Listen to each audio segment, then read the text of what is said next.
প্রথম কথা হচ্ছে আমি প্রথম থেকেই শুরু থেকে বলে আসছি শিক্ষার্থীদের চাওয়া পাওয়াগুলোই কিন্তু আমার ইস্তেহার, শিক্ষার্থীদের সমস্যাগুলোই আমার ইস্তেহার হবে সামনে। আসসালামু আলাইকুম, আমি নুসরাত চৌধুরী জাফরিন, ঐক্যবদ্ধ নির্ভীক জবিয়ান প্যানেল থেকে শিক্ষা ও গবেষণা সম্পাদক পদপ্রার্থী।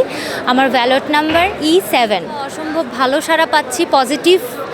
যেখানেই যাচ্ছি আসলে আমাদের শিক্ষার্থীরা এত সুইট, এত সুন্দরভাবে আমাদেরকে গ্রহণ করছে। আমরা আসলে ব্লেস, আমাদের আসলে দিন শেষে হার জিত থাকবে, এটাই স্বাভাবিক।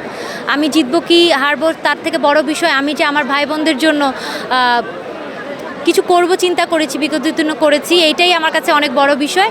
আমি চাই জিতি হারি সবার জন্য থাকতে, সবার পাশে থাকতে এবং শিক্ষার্থী বান্ধব কাজ করতে। এই যে আমাদের ভাই বোনদের সাথে পরিচিত হচ্ছে এবং উৎসব মুখর একটা পরিবেশ, খুবই ভালো লাগছে ভাইয়া।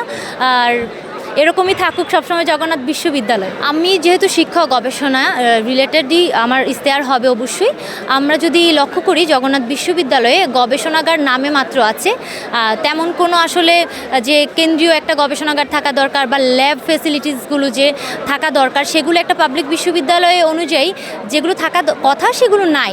এবং বিশেষ করে সায়েন্স ফ্যাকাল্টির যে ভাই বোনরা আছে এদের অসম্ভব অভিযোগ যে ওরা ল্যাব ক্লাস করতে হয় ঢাকা ইউনিভার্সিটিতে। যে এটা কেন করতে হবে? আমরা তো দেশের প্রথম সারির পাবলিক বিশ্ববিদ্যালয় জগন্নাথ বিশ্ববিদ্যালয়, তাহলে কেন আমরা এই সুযোগ সুবিধা পাচ্ছি না?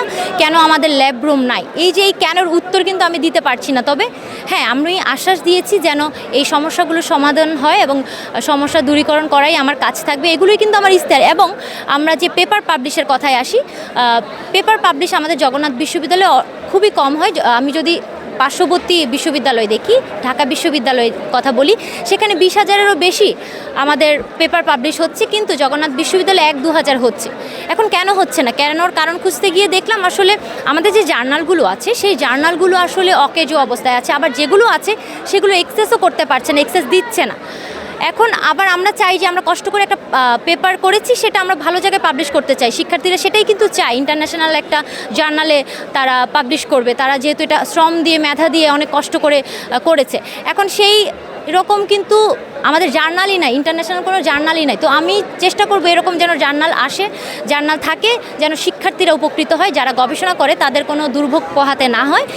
এছাড়াও আরও অনেক ইস্তেহারই আছে। আসলে প্রথম কথা হচ্ছে আমি প্রথম থেকেই শুরু থেকে বলে আসছি শিক্ষার্থীদের চাওয়া পাওয়াগুলোই কিন্তু আমার ইস্তেহার, শিক্ষার্থীদের সমস্যাগুলোই আমার ইস্তেহার হবে সামনে।